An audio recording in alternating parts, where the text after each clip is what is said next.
Welcome back. My name is Kit Laser. And I'm Steve. And this is Streaming Things. This time, we get an extra special episode. We're going to be talking about physical media, the current landscape, and we've got a very popular returning guest, our friend, Alex. How are you, Alex? I'm good, man. I'm glad you needed another white guy's opinion. We do all the time. Just please. God, we don't have that represented enough on the show. I mean, you set up the bat signal for me where it's just like a plaid shirt, some jeans, and a pair of Vans. Yeah. And I came a running. We thought it would be interesting. Actually, Alex thought it would be interesting. You texted me a couple of months ago, Something I think like that, now, yeah. and said, hey, I really want to come talk about physical media, its place in our current society. And I thought, you know what, that is an excellent discussion. And since we've got the strike going on, we've got plenty of time for ancillary discussions like that. Mild strike update, by the way. The WGA has met again this past Friday with the AMPTP, the governing body that represents the studios in the negotiations. And the studios have presented a new set of terms for the writers, and then they're currently deliberating on that. So sometime this week, as you're listening to this, we'll get an update, potentially a very good one, that maybe the writer's strike has ended. I expect that the Screen Actors Guild strike will end shortly after the writer's strike ends, because a lot of their goals are pretty similar. And I feel like the studios, once they have their writers back, are going to want their actors back immediately.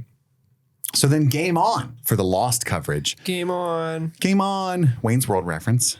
Awesome. Man, I'm so excited for people to listen to episode 6 and 7 of our Lost coverage that we recorded like a month ago.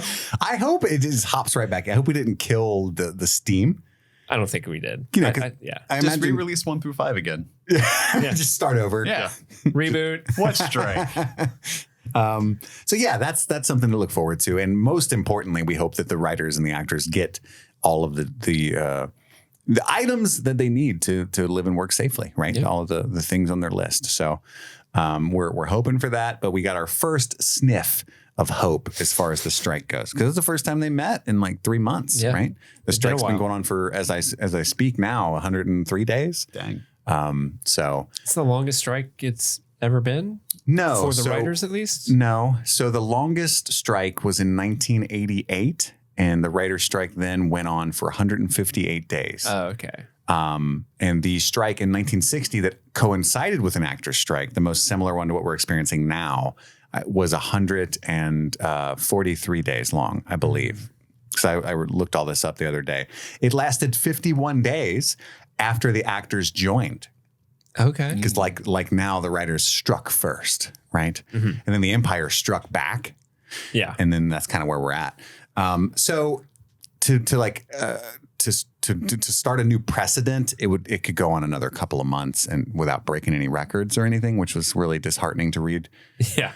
But again, I think that things are just categorically different in the current landscape. And, but you could take that either way. Like part of me feared that the strike would have no resolution anytime soon, simply because part of what the writers are asking for is that the streaming services specifically release exact figures on the viewership of their shows and then pay residuals based on the success of the show. Mm-hmm. Like, for instance, it's in the news every week that the old show Suits. Are you guys a fan? Did you guys ever watch that show? Never watched it. I watched probably 2/3 of the premiere when it aired. Kind of just because I think it was like buttressed up against Monday Night Raw or something like that. Buttress of yeah, so it was just like one of those where I'm like, oh, it's on, but it felt like it was on forever. Yeah, and I never got any further. But it was a little snappy little drama. It's been crushing it. Like there's 3 billion minutes viewed, is what they keep saying recently about Suits. So many Suits. And I think the collective residuals paid out from Suits to all of the writers has been $3,000. So it's not great for success on streaming. But here's my fear is that streamers are lying and they can't release those numbers, which are actually abysmal, without their stock tanking as a publicly traded company. Yeah. And so they're like, stop asking for that. Like, we'll give you anything else. And that's why the negotiations stalled so quickly, because they're like, we fucking can't or we're toast. Sure. So that's been my fear. We'll see what happens.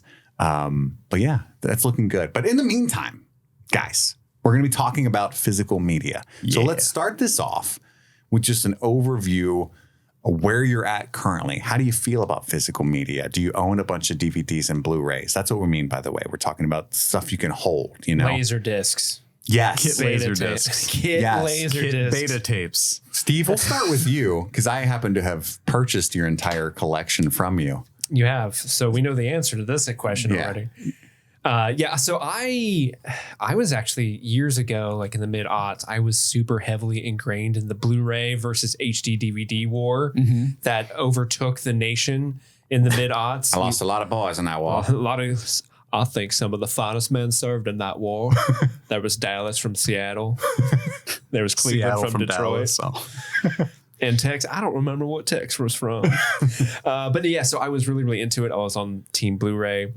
And so I like bought all sorts of, I had a massive collection What of video physical game system was the one that used HD? Was it the early Xbox? Yeah. The 360, you could buy a like supplementary attachment that would run through like a micro USB and a power adapter, and that would be your HD DVD player. Like it was like a separate drive, like an external drive. Then the PS3 had the Blu-ray player actually baked into it and like part of the actual winning like team function of it. And that was really a big thing was you could buy a Blu-ray player for $650 or $500, whatever they were. But for like an extra $100, like get a PS3. you snack a PS3 and all of a sudden you've got this multi-purpose system. Even when the PS3 like went down in price finally, it still was like the best Blu-ray player you could get on the market for a long time. Yeah.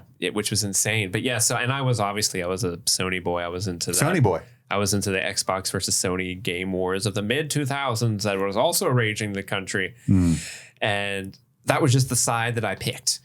And so I had so much physical media. I was super into buying Blu-rays and expanding my collection. But then as the years went on, like sometime around like 2013, I think, is when I stopped buying them, mostly due to like budgetary reasons. Like money was a little tighter. Like I can't really like afford all this stuff. Streaming just started to be like normalized. So I kind of started doing streaming more. And then I realized like I never get up to open a case.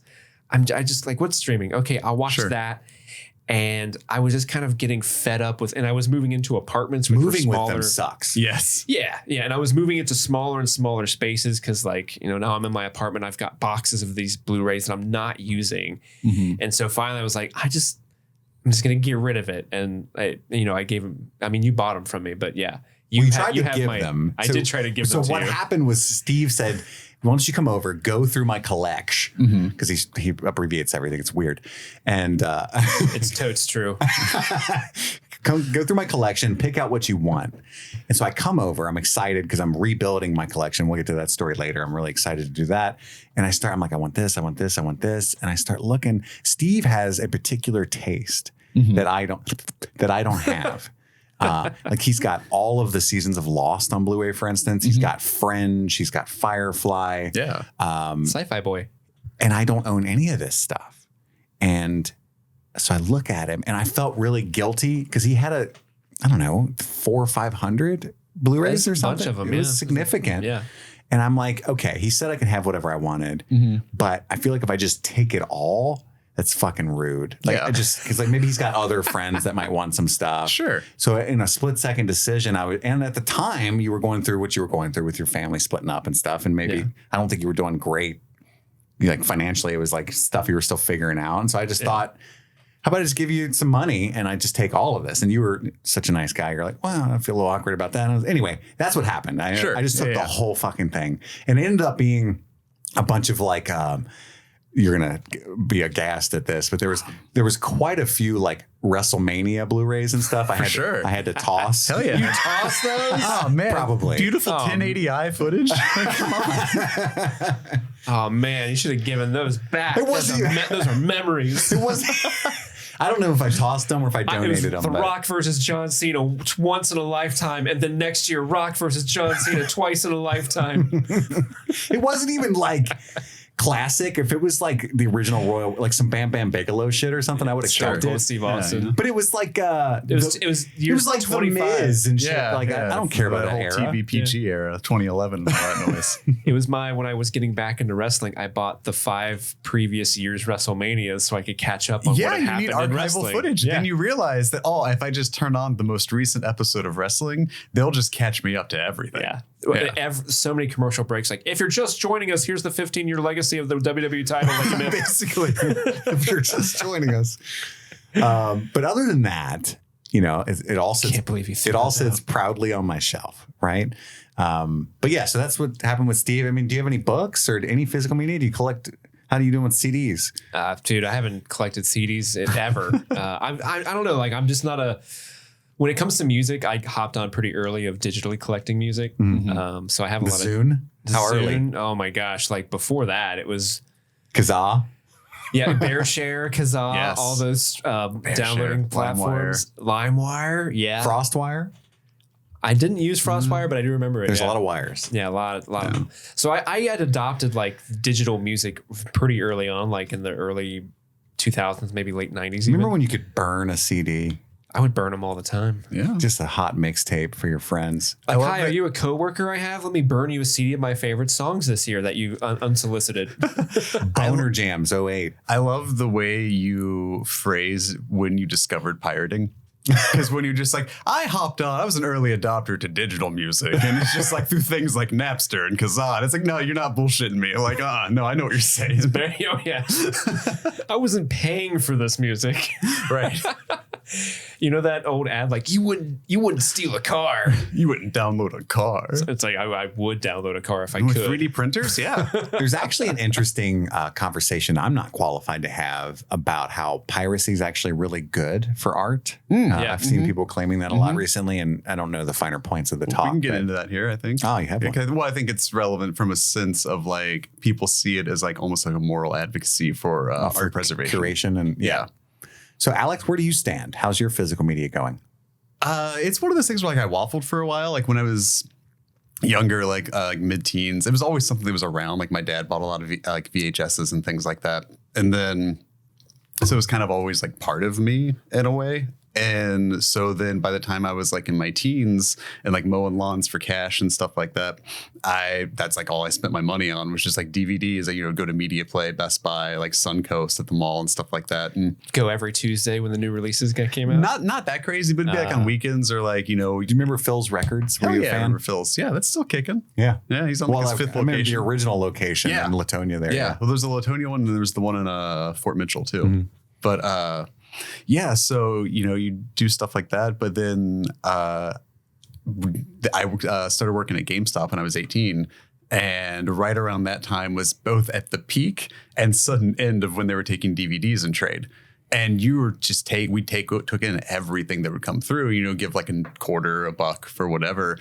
And you'd sell them, we'd sell them back for like $5-6, whatever, but like employee discount, you just start spending all my money on that. Yeah. And so I amassed a massive like DVD collection just ahead of Blu-rays that I ended up just like parting with in between moves and running out of money. And it becomes a thing that's like, I have these things I can sell. Got out of it for a while because like you guys said, moving with them sucks. Yeah, they're ridiculously heavy, like shockingly heavy. And they fill up a box real quick. There's no good way to stack them. Or they don't, but then like the box is way heavier than you think. You know what I mean? Like as far as like, I fill it halfway with Blu-rays and I'm like, oh, fuck. I always love when you're packing your DVDs, if all DVDs or Blu-rays follow the same packaging, it would be fine. But then you get like the collector's edition that has a steel book and it's always a different size. The only kind I hate are I forget what it's called, but it's the paper ones. They like snap open. Yeah. Fuck those. It's like a cardboard front with like a little plastic clip. Hate them. Yeah, I have a couple that are still like that. Yeah. But got out of it for a while because moving with them sucks. Yeah. And really like condensed it down a lot. And then just within the last year, really got back into it because got back into like home theater stuff. Yeah. And then found out like really started looking into the 4K stuff. Because for a while I was like, who gives a shit? Like can't really tell a big difference. And then I saw it from the preservation standpoint, like we were talking about with piracy, where I was seeing like these 50, 60, 70, 80-year-old films that I adore look like they're maybe 20 years old. Yeah. Like at worst. And I was like, oh, I get it now. And so because it started becoming from like a weird historical preservation standpoint where it's like, I want to get these incredibly old movies that look like they were filmed yesterday, and really appreciate that aspect of it while also still picking up things that I love. But I've really gotten into and really started becoming like a weird advocate for. Yeah. Yeah. No, same. So I'm the same as you. I didn't work at GameStop for a long time. I know you I was there. You danced around it. You were there a long time. For a long time. Yeah. But I also, my mom and dad had a bunch of Disney VHS. I can remember even giant like foam, like white cases. Early bootlegs too, which I didn't realize at the time. But my dad, do you remember those VHS cases that were just all black? Yep. Yeah. Solid black that you could buy like for your own tape. I had a bunch of those with just like silver Sharpie written on the side that said Dick Tracy, you know? And as a kid, I'm like, they could have put more effort into this poster art. And now I'm like, oh, my dad had bootlegs. Yeah. You were doing the whole like running a VC, like written one. So you lived close to like the movie warehouse. Warehouse was my jam. That was mine too. It was like movie warehouse was first, Blockbuster was second. Yeah, by then far. There was movie gallery in Latonia. And Rob's Video way down. Oh God. You mean Rob's Video, scooters and tanning beds? Yes. But with movie gallery, they would always put the WrestleManias behind the wrong cases. So I tried to rent WrestleMania 12 like 3 different times and came home with 11 every time. That's just because you didn't know your Roman numerals. No, it's because like they kept everything I think behind a lot of the stuff where they pull it out and like you'd get the empty case they put it trying to get your mom to rent you Jerry Springer's Too Hot for TV and coming home with Maury's, you know. I swear it's not what you think. Is that what you think? I remember distinctly. I wanted Brave Little Toaster. I think I've told you this story before. Brave Little Toaster's worse for kids. Where I tried to rent Quills, the Jeffrey Rush movie about Marquis de Sade. Okay. And I don't know if you've ever seen it, but there's a lot of like dark things in it, including like sex, but not even like normal sex, like Marquis de Sade sex. And but anyway, I'm like 11 and I come up to the counter like, I would like to rent Quills, please. And my mom's like, okay, whatever. Yeah. It's about writing, I guess. It's a movie about feathers. And the guy, fucking Brad, the guy working the counter. Fucking Brad. Because I was there every day for hours. So I knew these guys. He betrayed me. He looks right at my mom and he's like, I don't think you should watch Quills. This is what it's about. And I was like, you son of a man. It's never fun being the Brad if you know the kid, but like when you don't know the kid, it's a fuck ton of fun being the Brad. It's a lot of fun being the Brad. When I went to the movie theater, that was the most fun thing. It was to kick kids out of 17 like rated R movies. Like, oh man, I live for that shit. Like, oh, hello. You guys are bastards. You are the only employees I'm allowed to be a dick to. Hello, small child. Can I speak to your mother about Grand Theft Auto 5, please? You son of a bitch. What made me so mad is my mom didn't actually care. She was just like morally put in a spot in front of these other adults where she's like, oh, this guy thinks I should care. So now I have to be like, Put between a Quills and a hard place. I'm like, Mom, I sat on the floor and watched American History X in the fucking living room last night. That movie teaches you something. It does. I'm just saying, like, I learned a lot. yeah. Hate is baggage. So I had the same childhood though, where I would go to Phil's Records all the time. Andy and I were really close. Sure. And Andy's family had some money and mine didn't. So I would very rarely have the money to like spend with him, but I'd have like $20 and Andy had like a really impressive collection. He had every single video game system that ever came out and all the handhelds. I mean, the guy, I was so jealous, but I loved buying CDs was my first physical media thing because I was obsessed with music. I thought I was going to be a rock star. And back then we had those like zipper up cases where like all the little pockets for your CDs. Yeah. That's where I put my DVDs for a while when I was in high school, like a monster. Oh God, that makes me want to puke. I know. Oh, trust me. As soon as I turned 18, I was like, this is bad. When he gave me his collection, he gave me one of those CD cases. And I had to put all the DVDs back. That's right. Geez, like, do you want Snakes on a Plane That's on DVD? Where the wrestling ones were. They didn't even have cases. They were just in there. It wasn't my fault. What am I going to do with that?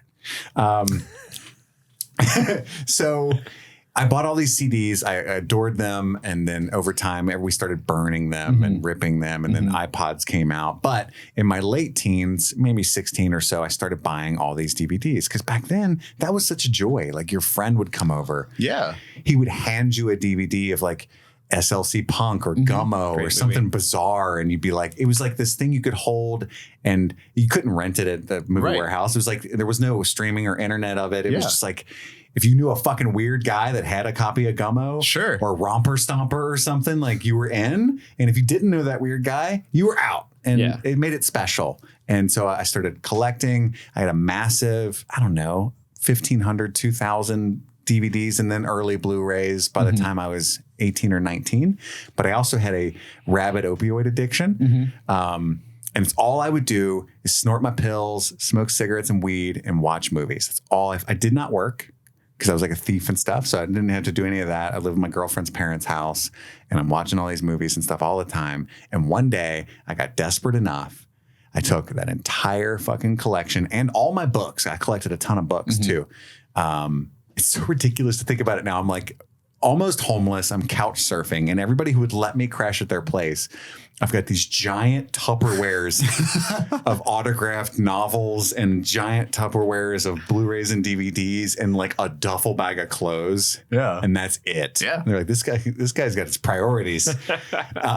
So finally, I'm dope sick. I'm sad. Is that SLC Punk in there? Exactly. Dude, you can live with me. So I take it to Half Price Books. All my books, all my movies. I get like $300 for $6,000 of stuff. Yeah. And I get high for a day. Yeah. I come home with a bunch of dope, all happy, and then realize, what am I going to do now? Right. I like to get high and watch movies. Right. So then I get super depressed. And I think that's accelerated my like descent into actual like madness was the fact that like that was like a symbolic, okay, I've sacrificed everything I care about for this drug now. So when I got sober, I was probably 2 or 3 years sober before I started buying DVDs and Blu-rays again. And my son was an infant in the stroller. I lived in Erlanger by the last movie shop in Northern Kentucky that I'm aware of. Family Video. Family Video. Yeah. I lived right next door to Family Video. Okay. And Mason would only go to sleep if I pushed him in his stroller. And so I had this routine where I would walk around the parking lot, like the apartment complex with him in his stroller. And I would walk up to Family Video and he'd be asleep by then. And they had 3 Blu-rays for $21. Okay. And I would just go through those every other day. $7 a movie? Yeah, it's a great deal. And buy it. And that's how I started getting my collection back. And it was kind of like the symbolism of me regaining myself when I was buying them at the time. I didn't know like physical media was going to make a resurgence or anything. It just felt right. I've always just liked looking at them. Like I blind buy movies all the time. I can't anymore. All the time. I can't do that. I've got like 80 movies I own, unwrapped, never watched them. But they're like classics and stuff usually. It's like Kurosawa's Ran or something. Yeah. You know, it's just like, anyway.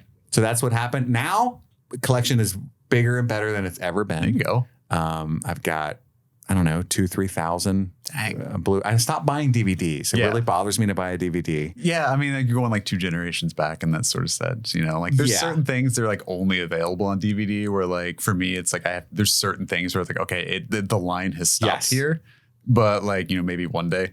But yeah, I think the last DVD I bought was like a year ago. I bought Paper Moon. I found it at Half Price Books. Yeah, I've still never watched Paper Moon. Man, you gotta get on it. But like you said, though, it's not just the fact that like some nerds like to own them. Like vinyl made a comeback, you know, and it's just kind of neat. But like, I think unlike vinyl, unless you could make an argument for it, I guess, but the movies are actually better. Like you were saying, if you get the right like file format, compression form, like directors come out with like remastered versions with approved aspect ratios, the sound redone. Especially Criterion's great about this stuff. Like a true 4K Blu-ray with a 4K player and a 4K TV. Yeah. You cannot get that kind of quality on streaming. Well, because of the compression. It's currently impossible. Yeah. Yeah, you can't do anything like that. Because that's the thing is like when you look at 4K streaming, I saw it get equated to like streaming something in 4K on Netflix over what is just like a standard average like internet connection is basically the same as watching the Blu-ray of it on a disc. Where like you're getting what would either equate to of the highest end of the lower version or the lowest end of the highest version. Right. And so you're losing all that because it's one of those where if you like subscribe to Disney Plus and you can download episodes to stuff, there are things where it's like whole hour and a half, 2 hour movies that are like not even a gig when you download it. And you think about like that compression, what you're losing in there. And that's one of the big benefits of getting anything on the disc is. So I've got a 4K TV, a Sonos surround sound system for the sound, for that Dolby baby, that 5.1, all that shit. Yeah. I got the Playbase, the 2 Play 1s, and a subwoofer. And I don't honestly, I'll be honest, I don't pop in my Blu-rays very often. Sure. Like Steve was saying, there's a laziness to it, even though my collection's right there. Like last night, He's like, hey, man, we got to watch Forrest Gump for the podcast. I own Forrest Gump for sure. But first, I look at my Apple TV. I hold the little microphone. And I go, Forrest Gump. And it says, Streaming on Paramount. It's on Showtime or whatever. Showtime, Oh, man. And I'm like, play rather than get up and pop it in. Probably have to open it. But if it's a fucking stunning, gorgeous movie, if it's like Fury Road or something like that, which is my go-to for stunning, gorgeous, then I'm going for the 4K Blu-ray every time. You know, I'm going to get my ass up and pop it in the PS5. But I watch a lot of stuff that I own. I have done, this is going to make me sound like a terrible person. I have rented a movie for $3.99 rather than get up and walk 7 feet. What are you doing? And pull my Blu-ray out. We live two very different lives. It's 11:30 p.m., my guy. I can't use my feet. Oh my God. No. I gotta open the box. I'm not proud of that. I'm not proud of that. I used to, in the dying days of Blockbuster, I got their subscription service. I don't know if you remember they had a subscription service at the end. And I would go up, select a random Blu-ray that I was interested in. I would take it home where I had a Blu-ray ripper, and I would rip the Blu-ray onto my computer and then return it like within an hour. Like, thanks. I was just I have a hard drive in my desk right behind me that's just a bunch of Blu-ray quality ripped movies that I ripped off of Blockbuster. Never even watched. Some of them, no, I never watched. You're right. I haven't watched some of them. But yeah, like those files are like 50 to 100 gigs. Like a direct rip from a Blu-ray is that big of a file size. And to your point, Alex, like it's not that if you're streaming. No, not in the slightest. And you jest, but like what we were talking about earlier, the role of piracy and physical media in like, because Netflix, or more specifically, Netflix actually, but HBO Max, all these places, they will remove one of their shows or one of their original movies from their streaming service without licensing it to anyone else. And you can't watch the fucking shit anywhere except for the nerds like us that bought the limited physical release, which was so dumb. At the time, people were making fun of me. Like, why do you own Westworld season 1? That's so dumb. Because we're going to review it for the podcast. Why do you own it? And I'm like, I don't know. I just like the box look cool. I love the show. Now that shit's taken off of HBO. Ha! One of the things like Is it really? Did they take Westworld off of Max? Yes. Are you kidding me? Yes. Why? I'm not. No, I mean, Westworld's one of the ones. They're going to license it probably to like Netflix or something later. Or like, I think it'd be a thing, especially during the strike. Zaslav's losing his mind. Well, I think I think the argument would be to take it off of Max and then license it out to like an AMC or like a not basic cable, but like a cable like broadcast station, like some kind of version of syndication or whatever. Yeah. I think that would probably be more. That's their goal for a lot of this stuff, but some of it's just never to be seen again. Or like, there's all kinds of movies you can't buy a physical copy of. Back to Pirate Boy over here, but you can find it on YouTube. Yeah, and it's because some fucking champion did that 10 years ago. You know what I mean? Yeah, it's just like slips by all the copyright. Like there's a movie, I forget what it's called. It's got Tobey Maguire and Leonardo DiCaprio from the early 90s. What is that called? And they act terrible in it. The Good Son? No. That's Elijah Wood. It's Macaulay Culkin. I forget what it's called, but they hate the movie. And they wanted it because the director said it was going to be a short film, and he turned it into a feature film. And they act like terrible people in it. The rumor is that it's really close to how they actually are, and that's why they hate it so much. Long story short, you can't find that movie anywhere. Showing it, like licensing it in America, is illegal because they won the lawsuit or whatever. But you can buy the Blu-ray in like Australia. But it's on fucking YouTube is where I'm getting at. Yeah. It's because some champion was like, this is art we should all have access to. There's a bunch of movies like that. The original Fantastic Four, that was just like a tax write-off, but directed by Roger Corman or whatever. That's on YouTube. Stuff like that. So I think it does play a role, not just for movie nerds, but for like art curation in general. Going back a step, even more recently with Max, I saw they were taking down Over the Garden Wall, which I don't know if you've seen that. I saw the news about that. I'm not familiar with the movie. Have you seen it, Steve? No. You would love it, I think, specifically. But it is... Does it suck? No, it's amazing. Jesus Christ. Fuck you, Chris. Right? God, I'm right here. I've seen your Blu-ray collection. So it was an Emmy award-winning series of animated shorts. They're each like, I think there's 12 of them, and I think there's like 10 minutes each.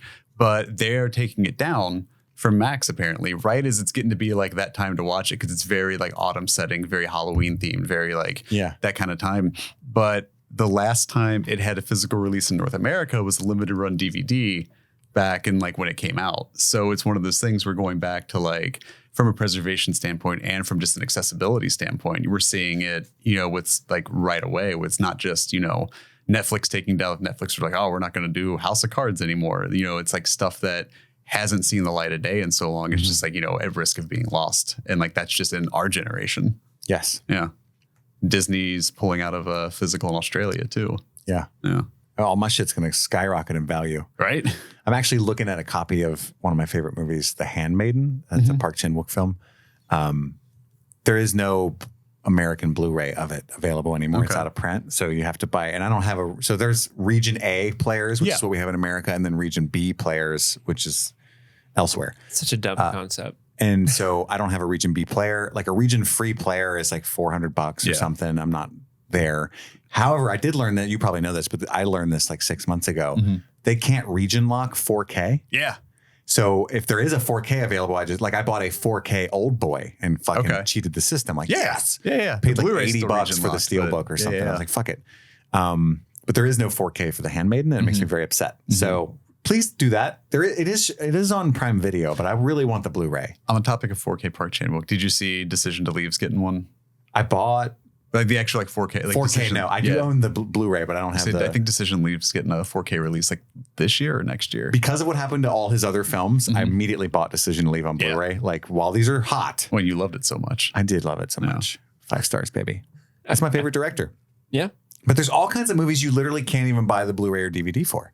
And because I'll all the time I'll look, and like The Handmaiden Region A Blu-ray, it's like $600 on eBay. Jesus. It's fucking bonkers, man. Jeez. Bonkers, because they go out of print. Like look up Dogma on Blu-ray. Yeah. That's a whole Weinstein distribution issue too. He refuses to let go of the licensing of it, and which probably won't happen until he dies, I would imagine. Yeah. One can hope. Hopefully be soon. Yeah. One can hope. That dream can come true. Yeah. I was gonna say from like the digital standpoint, like I get it. Like there's that sheer like general laziness that you talked about too, where it's like it's easier if it's on Paramount or whatever to stream something, The big thing for me is it's the fact that at any point, like that digital library that you've accumulated can be revoked. Even the ones that you bought. Yeah. It's you're not paying. It's in the user license. You're licensing it. Yeah. It's a really, really, really long lease. Yeah. Basically if if your internet goes out, what if like Amazon just decides like, Prime Video, not a thing anymore. You lose all that stuff. And so like, it's nice to like physically own it and have it. Cause you can't take it from me. Right. Unless they break in and literally take it, which is possible. And, get like Don Cheadle, let off a big EMP, internet goes down. So like super nerds, like even nerdier than me, because I've had this physical media argument online many times, as you can imagine, as a proponent of physical media. And there's the argument of, well, you don't actually own the digital movies. And what if your internet goes out? There is an argument I can't say anything to, and that is the ultra nerd status. And these are guys that are saying, no. I'm saying you rip those movies, you put them on a private server, a private hard drive. Yeah. That is the ultimate, because it's not taking up space in my house, but also no one else can take it. And then the hard drive will crash and they don't have a backup. Yeah, get them. This is true. I don't know. I don't know any of that stuff. Well, I feel like if you're at that level of nerd, you're the type of nerd that's throwing up backups. And sure. Likely. But still, it's not totally fail safe, That's true. Yeah. House fire. Yeah, then everything's melted. But insurance, just like get State Farm on the phone. Like, I mean house fire for the hard drive. Oh, yeah. There you go. Yeah. Yeah. I'll get my collection back. Get that shit insured. I don't. I should at this point. I mean, I've got some expensive pieces in there. Yeah. I got the Wong Kar-wai full box set. Yeah. Now you're just making up words. Yeah.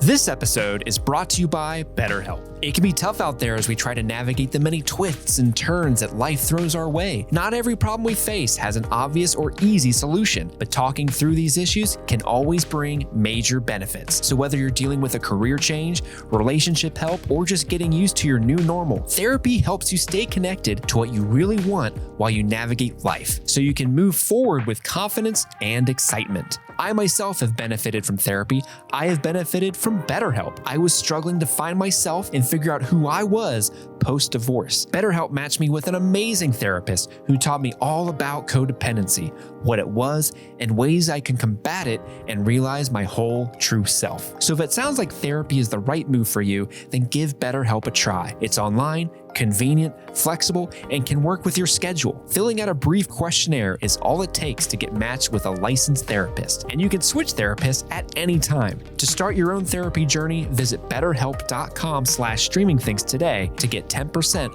off your first month. That's BetterHelp, HELP.com/streamingthings. Hey Stream Fiends, over here at Streaming Things, we like to give a special shout out to all of our members of our Patreon, but we want to specifically shout out our super patrons for the month of August. So thank you, Becky Ladusky, Kaylee Sampson, Stanton Valentino, Huckleberry Cauliflower, Giancarlo Gasparin, Mike from New Hampshire, Brett X, Emily Scarano, Little Tickler, Svento7, Jay Scramo, AK Ashley Ray, Adam Busby, Wendy O'Laughlin, Jason Hawkins, Trey Barrera, Conrad, David Malfara, Professor Beth RN, Rabbit Dog in a Barbie Car, Jose Ruben Cruz Rodriguez, Charlie Friday, Alexis Adler, The Pedal Peddler, Emmy, Joe Velez, Valerie, John Collins, Amber McVeigh, Amanda King, Trisha Bueller, Sun Loving Mortal, Suzanne Rode, Jadinklage Morgoon, Jen Robinson, Kate, Kalisha Reeves, Aaron Armstrong, Kevin Strother, Jeanette Murphy, Ashley Powers, Stephen V, Casey McCain, and Enza. Thank you all so much, and back to the show. That's like the biggest thing that I miss personally about my lack of physical media now is the access to all of like the DVD extras that would come. Mm-hmm. Yeah, that's another thing. Digital copies hardly ever have that extra stuff. Yeah, hardly ever. And I feel like that's a part of like the whole process of movies that will be lost over time because, you know, they're not going to make that shit anymore because no one's buying DVDs. Right.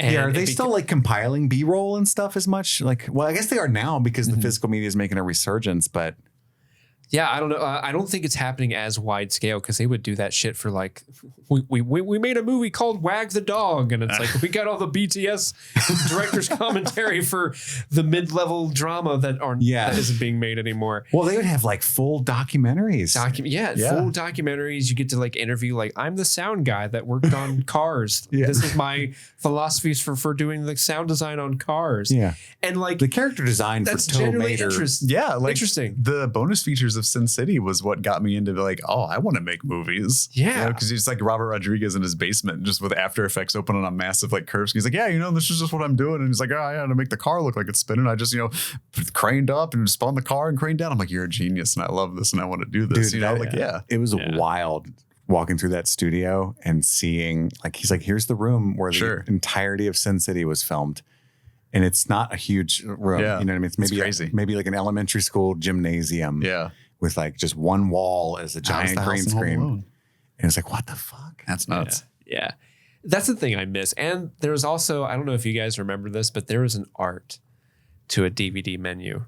That is out the window. Yeah. That's gone. That is a type of a line of work that doesn't exist anymore. And it's so sad because I like just the way, like, do you remember the Indiana Jones trilogy DVD menus where it's like, oh, you would click on to special features and then they would do like we're going through the mine cart. Now we're at this menu. Like that sort of like interconnectivity between the pages was such a work of art that doesn't exist anymore. Not only that, but like the pop culture resonance of just the title menu. Yeah. Like I can't tell you how many times I made love to the title menu of The Departed, you know? Just listen to that song. Like just like ASMR whispering, just like, ship up to Boston for me. I'm climbing up the top side and I lost my legs. Over and over, dude. Or like fell asleep high to like the planet Earth Yeah. Anyway. Welcome to planet Earth.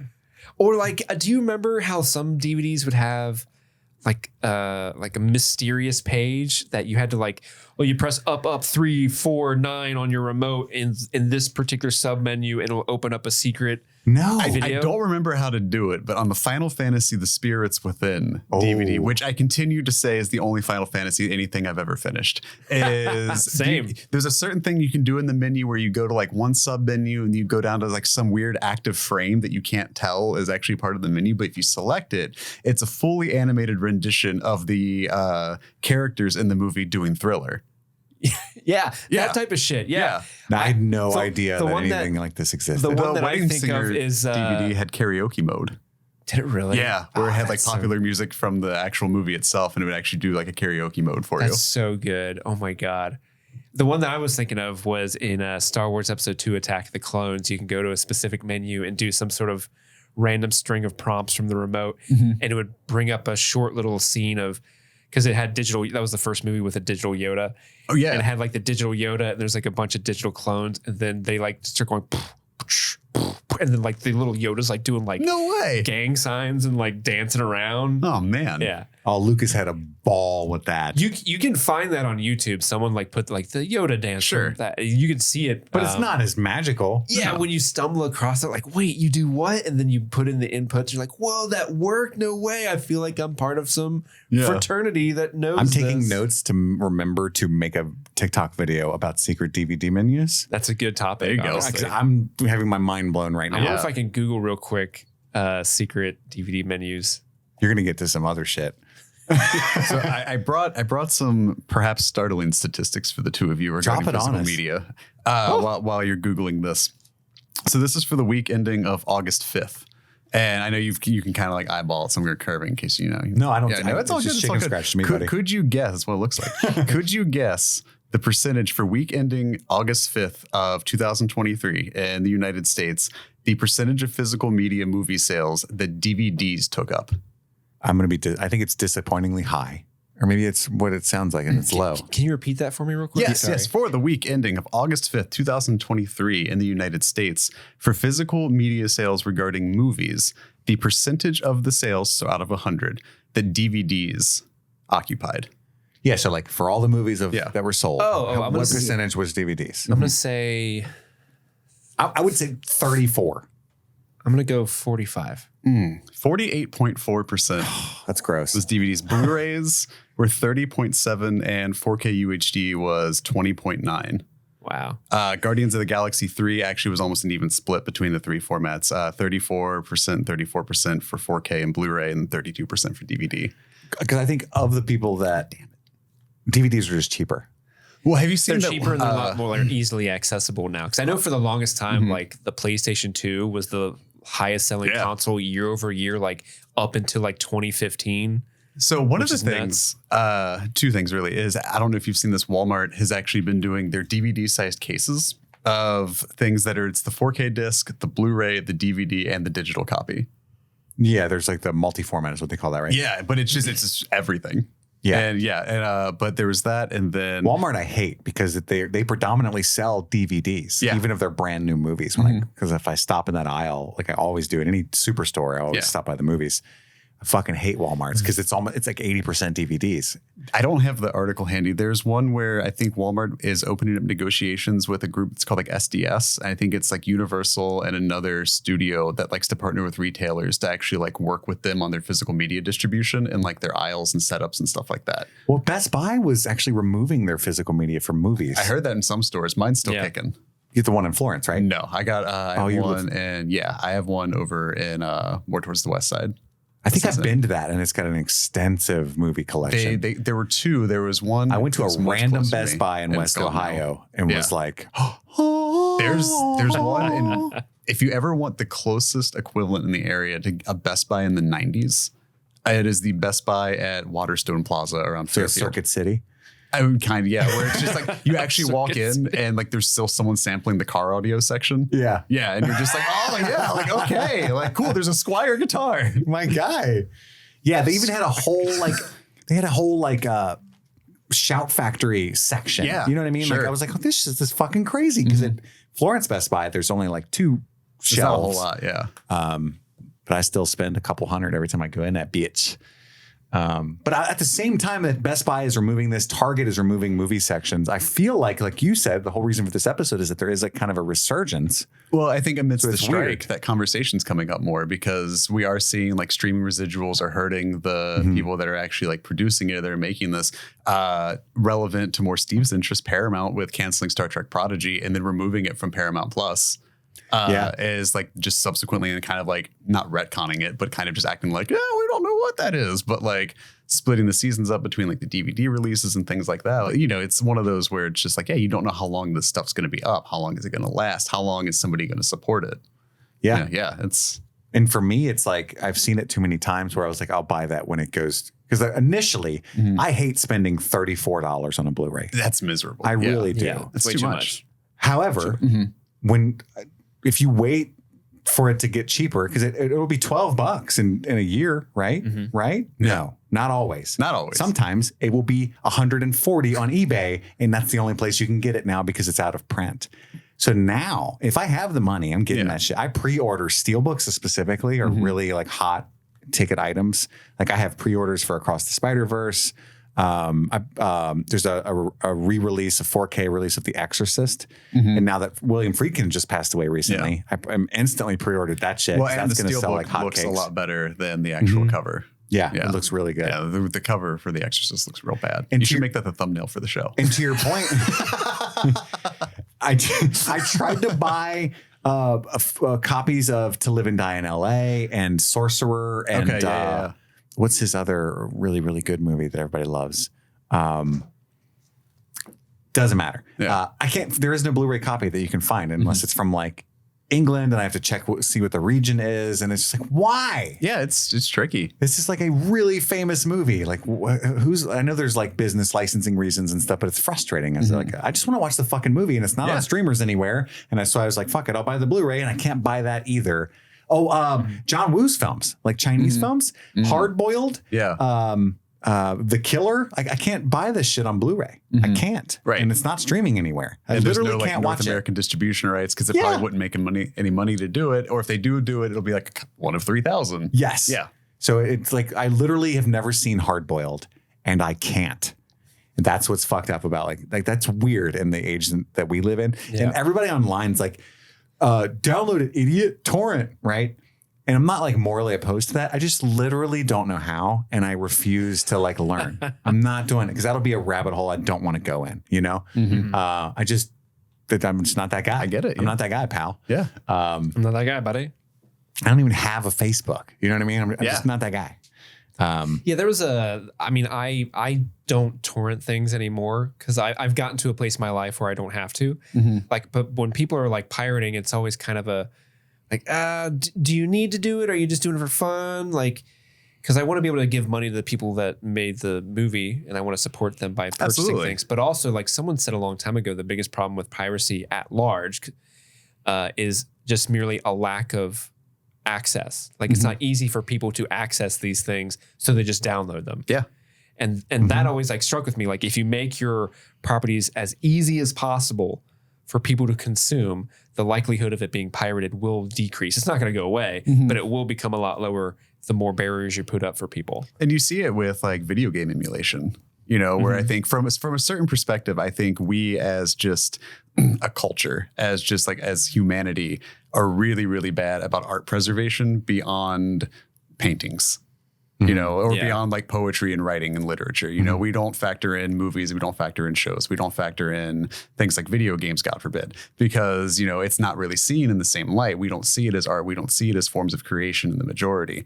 And so, yeah, it's things like that where like you see it with like video game emulation, specifically with Nintendo. You know, where people are like, the first time I ever played Chrono Trigger, the first time I ever played Super Mario RPG, first time I played Mario Kart, were all emulated versions because you couldn't find them, you know, because you didn't just, SNESs didn't just grow on trees in like 98. Yeah. You know?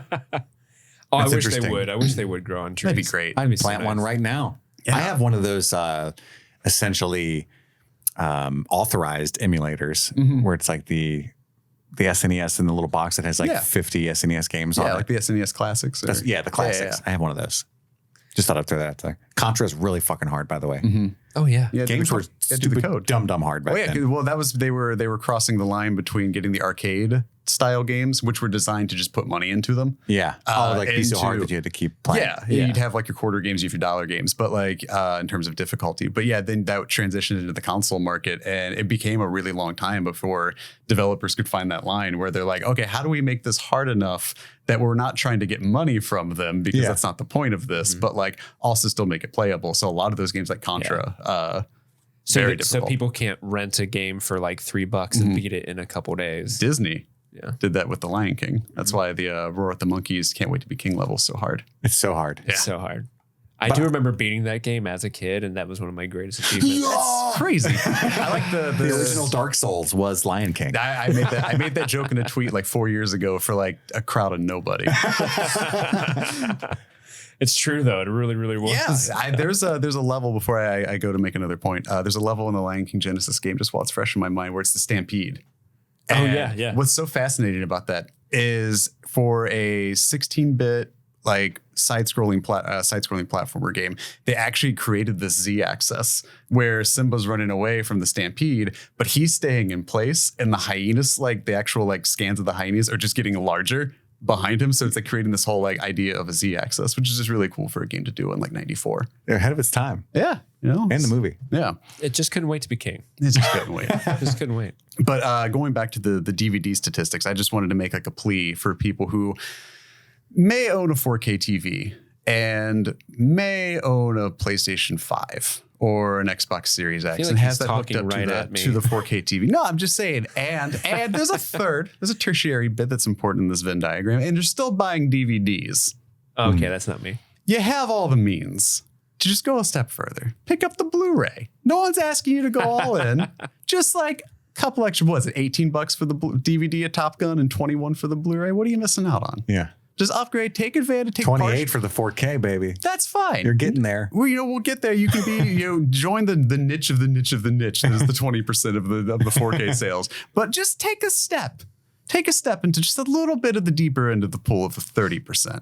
And ride that 1080p wave, baby. Get that lossless audio. Get that master audio track and just have a good time. You have a sound bar, you're missing out. You're missing out. You're missing out with that sound bar. And if that hasn't convinced you, viewer, I got 2 words for you. Come on. Oh, there you go. Come on. What else you got there? You got any more stats? No, I mean, it's just like, things about like, there's just notes that I wouldn't forget, more or less. No, like, for sure. But, like, you got the superior quality. We touched on special features. We touched on, I think a lot of the argument too is like with like streamers from like a business standpoint is, let's use like Ted Lasso for an example. Huge hit on Apple TV Plus, I believe is how you describe it. Is that umlaut on the U or is it 2 O's? Umlaut. Okay, cool. Yeah. So there's a real good chance that Apple will never put out a Blu-ray or DVD or 4K UHD release of the 3 seasons of Ted Lasso, because if they did, why would they get subscribers? And I think it's the same with like Disney Plus, where it's just like, why get you to pay $40 for The Mandalorian once when we can get you $15 a month every month forever to watch The Mandalorian and a bunch of shit you didn't ask for, which is basically just cable. Yeah. But it's just that thing too, just from, it's easy to see. But and they just raised their prices. Disney Plus and Hulu. And streaming continues just to hemorrhage money unless you're Netflix, because they did it first. Mm-hmm. It's not, I don't think streaming. If I was going to cancel one today, it would be Disney Plus.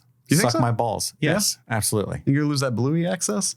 Yes. Oh, man. Oh, man. Yikes. Is this not a Bluey household? Well, my daughter's not old enough to give a shit yet. And my son doesn't. He's 10. And I just let him watch stuff he shouldn't have been watching when he was Bluey age. Mm-hmm. So that's how I circumvent. Like we were watching Shaun of the Dead happily. So I'm like, okay, yeah. I'm a bad enough parent where I don't need you, Bluey. That's true. I'm a lost cause, Bluey. Cornetto trilogy, baby. I got you. By the way, Simon Pegg liked my video on Instagram today. That's nice of him. It's a really random aside. Oh, that was nice of him. I was so pleased. I bet, yeah. That's a big deal. I sent a screenshot to Steve, like, dude, what's Simon Pegg? I mean, that's definitely a step up from the last celebrity that liked a video that you sent me. You were like, dude, Dane Cook liked my video. Oh, no. No, Dane Cook's following me. Oh, Whoa. Yeah. Look out, man. And that famous senator, was it Jeff Jackson or whatever from North Carolina? The famous Jet Jackson? No, not Jeff Jackson. Oh, okay. It's way different.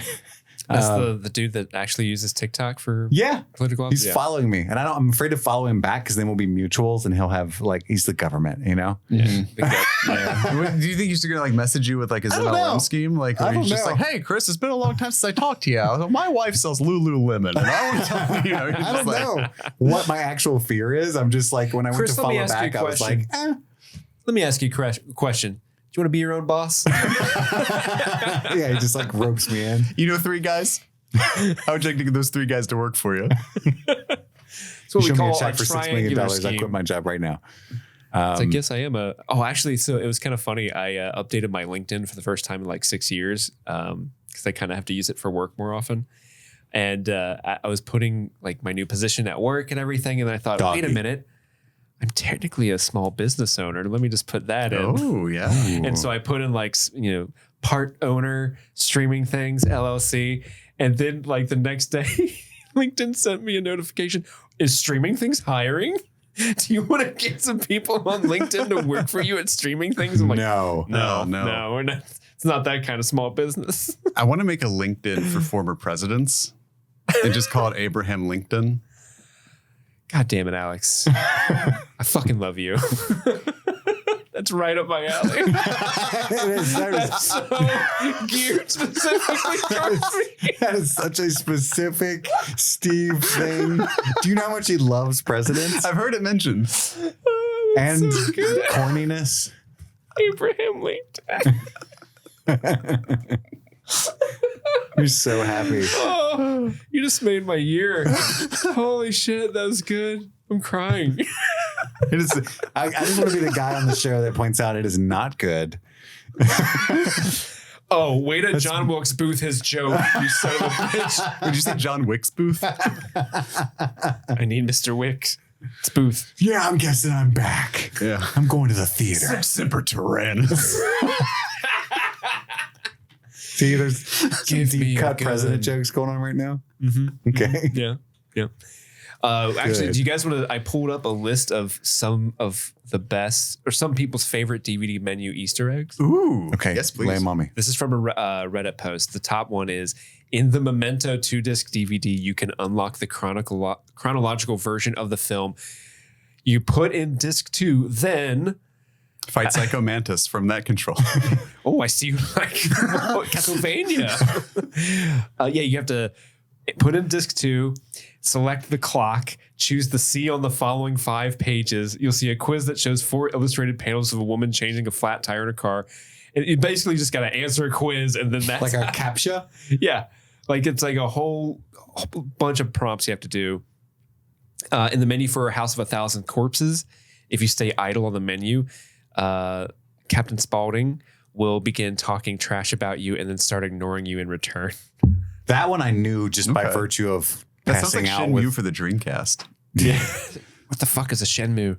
Not Shenmue. I'm sorry. God damn it. Seaman. Shenmue was a great game.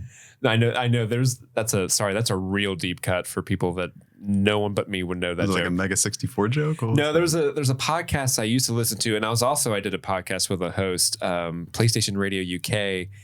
My buddy Ben, who co-hosted that, also hosted with a guy named Simon. And so Ben's British and Simon's like super Scottish, so he has like a relatively thick Scottish accent.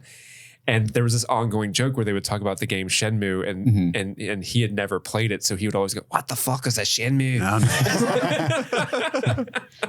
Okay. And so whenever anyone brings up that game, I think of Simon in my head.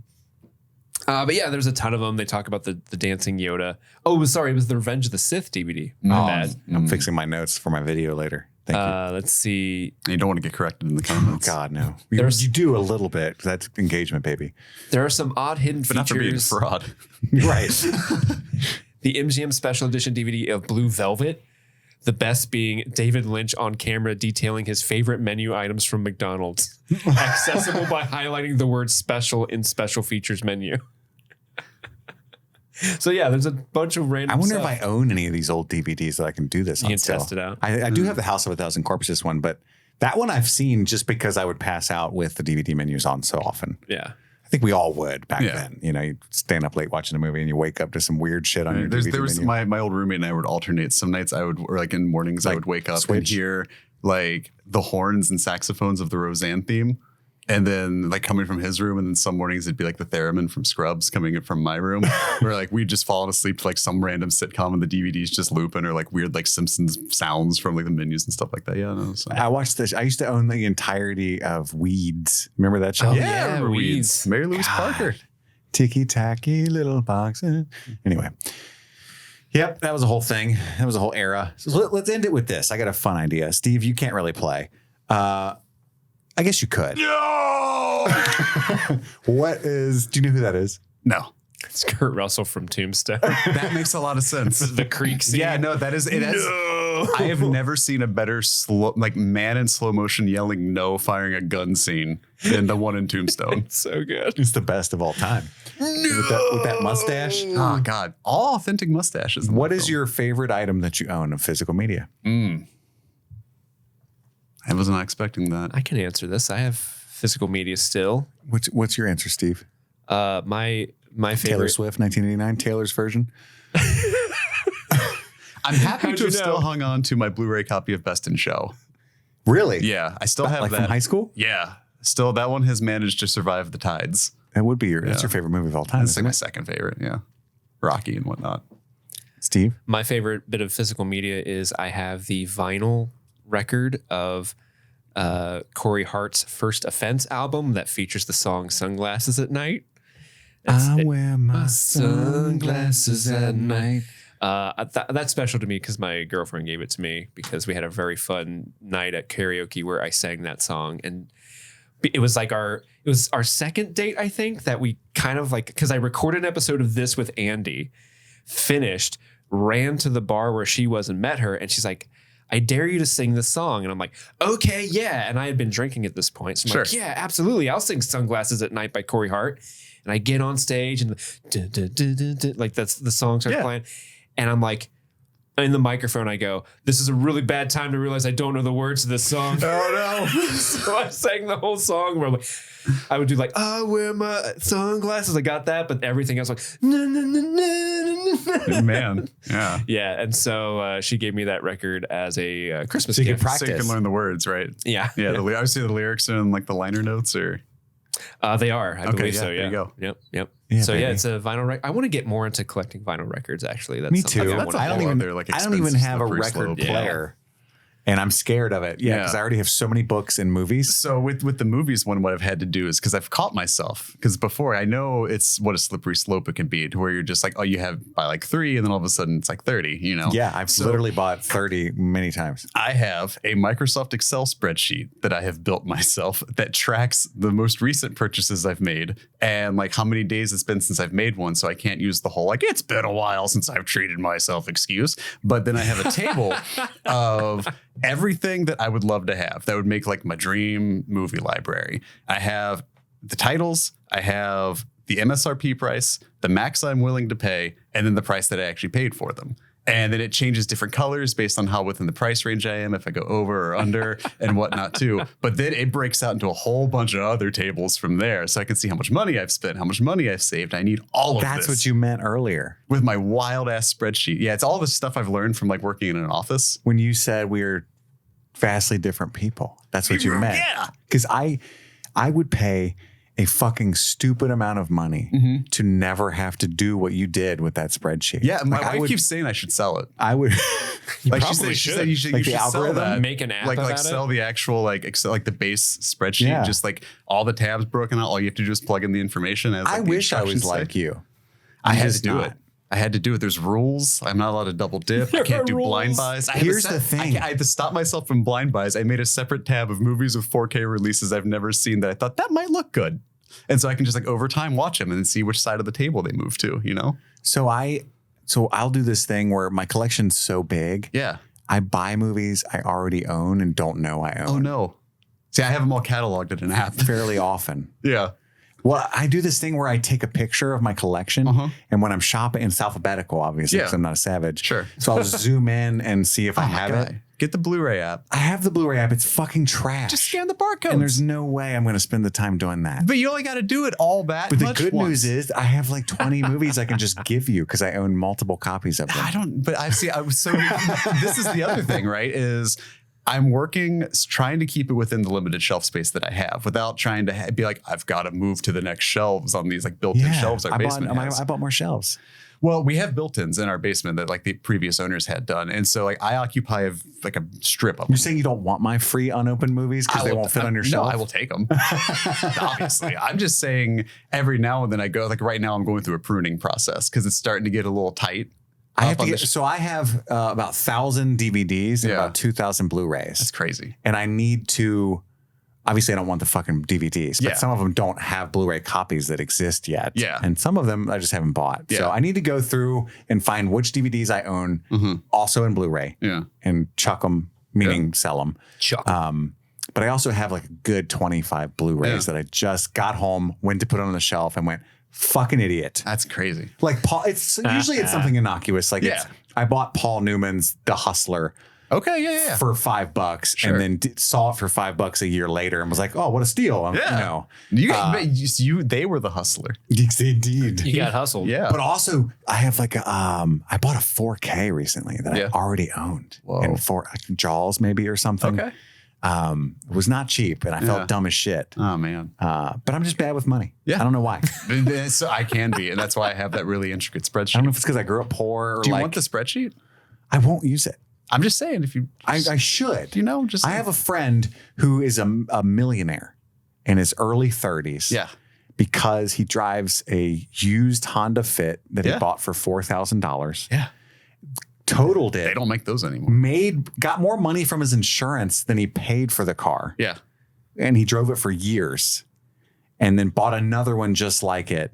Eats McDonald's McChickens. Buys suits and shoes at Goodwill. You can say Morgan Spurlock. He's a very frugal person. Yeah.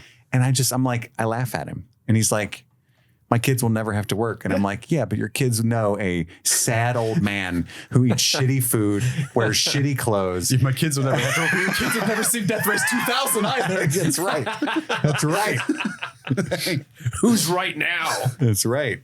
So anyway, but yeah, so support physical media and, also life's short and it's nice to have something you're passionate about, that you can look at and give yourself joy. Yeah. Steve's got his karaoke, massive porn collection. Huge. All kinds of things that bring him joy. I got the steel books. They're easier to wipe off. Yeah. Alex, thank you for coming by the studio. Dude. Always good to have you. Alex will be back on later this week to talk about his top 5 favorite A24 movies. So look forward to that. Tomorrow, our coverage of Forrest Gump is dropping. Look forward to that. And as always, be kind to each other and love what you love. Do any of you make not trying to get spoilers for the Gump episode here, but do either of you make a Forrest Dump or gumption pun? No. It's a shame. No. Low-hanging fruit we left on the tree. Yeah, I was gonna text you the dictionary definition of gumption and just be like, hey, slam dunk pun somehow. waiting for you. And I was like, nah, they'll get it. They'll get there. You have more faith in us than you should have. We stick to much higher brow humor, like just I'm only here to bring it down. imitating his voice. Yeah. And saying what was directly said in the movie. Yeah, that's all we did. We did go through I don't know, it might be slightly offensive where we kind of imagined like if they made Forrest Gump today, what are the 30 years between the 90s and now that Gump would have lived through? Oh, 9/11. So, that was the one. Steve went that was straight the one. there. And for no particular reason at all. Oh no, Katrina. Everything happened. Everything bad that happened. Oh geez. Yeah, that was the whole section we had fun with. So look forward to that. That's not why planes go. Now some people said jet fuel couldn't smelt steel beams, but I don't know anything about that.